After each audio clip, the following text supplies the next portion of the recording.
warahmatullahi wabarakatuh. Apa kabar hari ini anak-anak?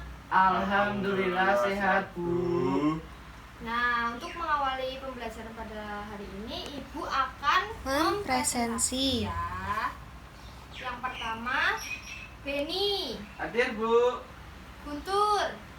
Hadir, Bu. Nah, hadir semua ya.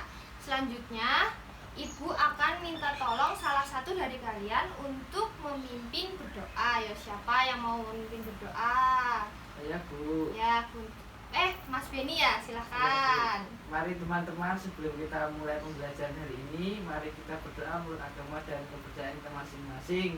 Berdoa dimulai. Doa selesai. Nah, sekarang Ibu akan minta tolong kita menyanyikan lagu Garuda Pancasila secara bersama-sama. Ibu hitung ya. 1, 2, 3. Garuda Pancasila, akulah pendukungmu, patriot proklamasi, sedia berkorban untukmu. Pancasila dasar negara, rakyat adil makmur sentosa, pribadi bangsaku. Ayo maju, maju, ayo maju, maju, ayo maju, maju. Nah, itulah salah satu lagu nasionalisme yang sudah dinyanyikan. Mengapa kita menyanyikan lagu nasionalisme? Agar kita memiliki rasa cinta terhadap tanah air. Selanjutnya, Ibu akan memberi sebuah lembaran untuk kalian satu-satu. Nanti Ibu minta tolong untuk salah satu membacakan teks yang ada di dalam ini. Ayo, siapa yang mau membacakan itu?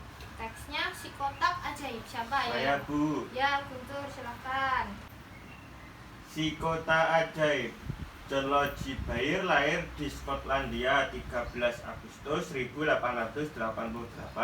Ia adalah penemu yang pada kesempatan itu untuk pertama kalinya menunjukkan bahwa gambar hidup dapat ditransmisikan melalui pesawat yang sekarang dikenal sebagai televisi. Baird mendemonstrasikan televisi di depan para bapak-bapak dan ibu-ibu di Royal Institute London untuk pertama kalinya pada tahun 1925. Seiring dengan perkembangan teknologi, lalu televisi kemudian terus berkembang hingga menjadi semakin canggih seperti saat ini. Prinsip kerja televisi secara umum adalah mengubah sinyal elektronik dan magnetik menjadi gambar dan suara. Sinyal tersebut berupa gelombang elektromagnetik, yaitu gelombang yang terdiri atas medan magnet dan medan listrik. Gelombang elektromagnet dapat merambat, dipantulkan, dan dibiaskan tanpa media perantara. Gambar yang kita lihat di layar televisi adalah hasil produksi dari sebuah kamera pada awalnya objek. Nah, itulah ya tadi sebuah bacaan tentang Si Kotak Ajaib. Terima kasih Mas Guntur sudah membacakan. Selanjutnya kita buka pada halaman kedua. Di situ terdapat, coba perhatikan panggalan-panggalan kalimat yang bercetak miring pada teks tersebut. Tuliskan pada kolom berikut dan diskusikan pada pembelajaran. Nah, ayo, siapa yang bisa menyebutkan panggalan kalimat yang bercetak miring? Di situ ada 3 kalimat yang bercetak miring. Ayo, siapa yang bisa menemukan? Yang pertama yang mana? Saya, Bu. Ya, Mas Ini Guntur. kalimat yang bercetak miring ada di kalimat pertama, yaitu penemu yang pada kesempatan itu untuk pertama kalinya. Ya, betul. Yang kedua, siapa yang bisa yang menemukan? Tidak ada yang menemukan? Saya, Bu. Ya, Mas Beni, sebelah mana? Di kalimat kedua, Bu. Yang Coba ketiga, Bu. Ya, coba dibacakan.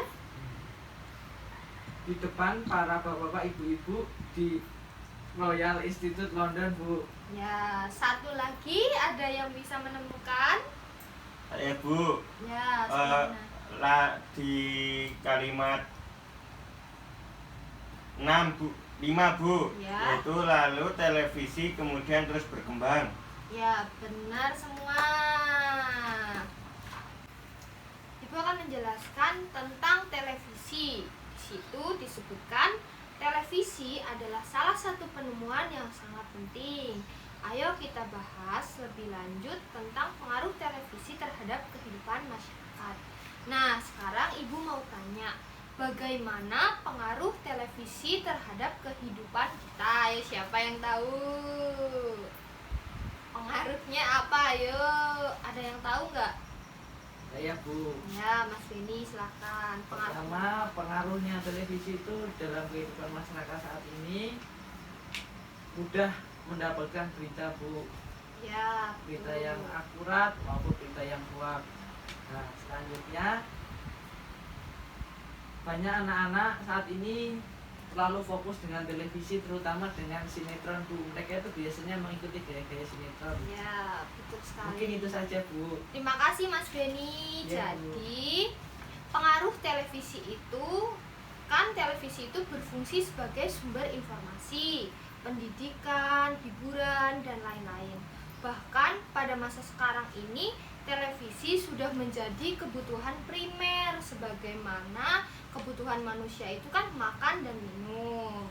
Pertanyaan selanjutnya, bagaimana cara kita menyikapi banyak dan beragamnya informasi yang berasal dari televisi? Gimana cara menyikapi banyak keberagaman informasi yang kita lihat di televisi? Ya, Ada yang Bu, menjawab? bisa Ya, Mas menjawab, Bu. Guntur, silakan.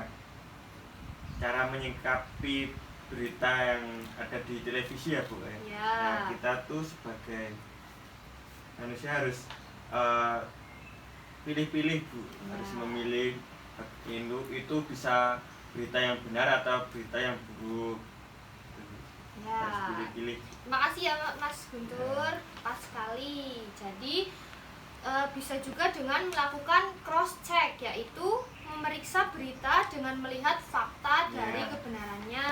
Bisa mengeceknya dari kita melihat berita-berita yang lain, apakah sudut pandangnya itu berbeda atau tidak. Yang selanjutnya, ikuti media televisi yang terpercaya agar berita yang didengar itu sesuai dengan keadaan. Bisa juga kita dengan memeriksa judul berita agar kita dapat menyaring sebuah informasi dari berita tersebut. Nah, pertanyaan selanjutnya, bagaimana dampak positif dan negatif televisi terhadap kehidupan? Ada yang tahu nggak dampak positif dan negatifnya dari televisi? Siapa yang tahu? Saya yang positifnya Bu. Ya, silakan. Dampak positifnya televisi itu pertama Bu, kalau kita bosan kita bisa nonton televisi, terus kita dapat mendapatkan informasi-informasi dari Indonesia maupun luar Indonesia Bu. Terus kita dapat mempromosikan apa yang kita miliki juga di televisi Bu. Mungkin itu Bu. Betul sekali. Jadi memperluas ilmu pengetahuan, baik itu informasi dari luar maupun di dalam. Juga bisa televisi digunakan sebagai pendidikan yang inovatif.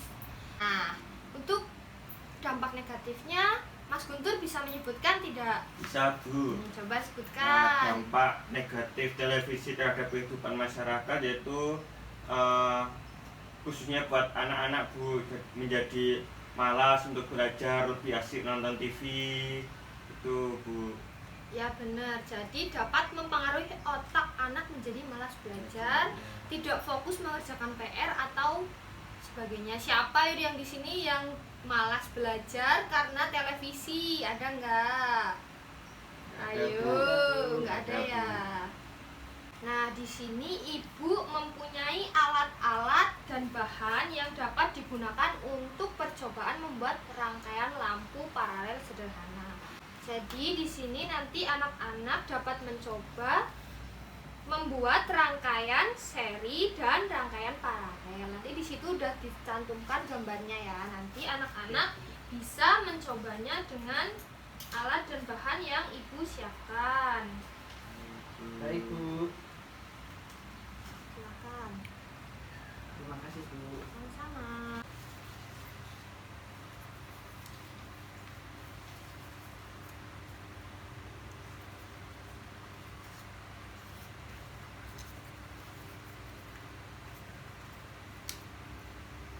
Sudah, Bu. Sudah. Apakah itu lampunya menyala? Menyala, Bu. Padam, Bu. Ya, berarti udah benar semua ya. Ya, Bu. Berarti udah bisa ya. Sudah, Bu. Nanti Sudah, itu Bu. percobaannya dikumpulkan ke Ibu untuk dinilai. Baik, Baik, Bu. Bu. Nah, tadi kan kita sudah melakukan percobaan tentang paralel ya kan, rangkaian paralel sama Seri. Udah bisa semua kan? Bisa, Bu. Selanjutnya Ibu di situ sudah memberikan LKPD, lembar kerja kegiatan peserta didik. Di situ ada 1, 2, dan 3. Nanti anak-anak bisa mengerjakannya di rumah. Besok dikumpulkan. Saat mengerjakan soal ada yang ingin ditanyakan, bisa ditanyakan ke orang tua. Baik. Nah, sekarang apakah ada yang ditanyakan? Tidak, Bu. Baik. Untuk menutup kegiatan pada hari ini, lebih baiknya kita berdoa terlebih dahulu ya. Ayo berdoa, siapa yang memimpin? Saya, Bu. Ya, silakan Mas Guntur. Mari teman-teman, sebelum kita mengakhiri pembelajaran pada pagi hari ini, kita berdoa terlebih dahulu. Berdoa dimulai. Cukup. Terima kasih Mas Guntur. Sama, Bu. Terima kasih anak-anak sudah melakukan pembelajaran pada hari ini. Untuk mengakhiri pembelajaran ini, Ibu akhiri. Wassalamualaikum warahmatullahi wabarakatuh. Waalaikumsalam warahmatullahi wabarakatuh.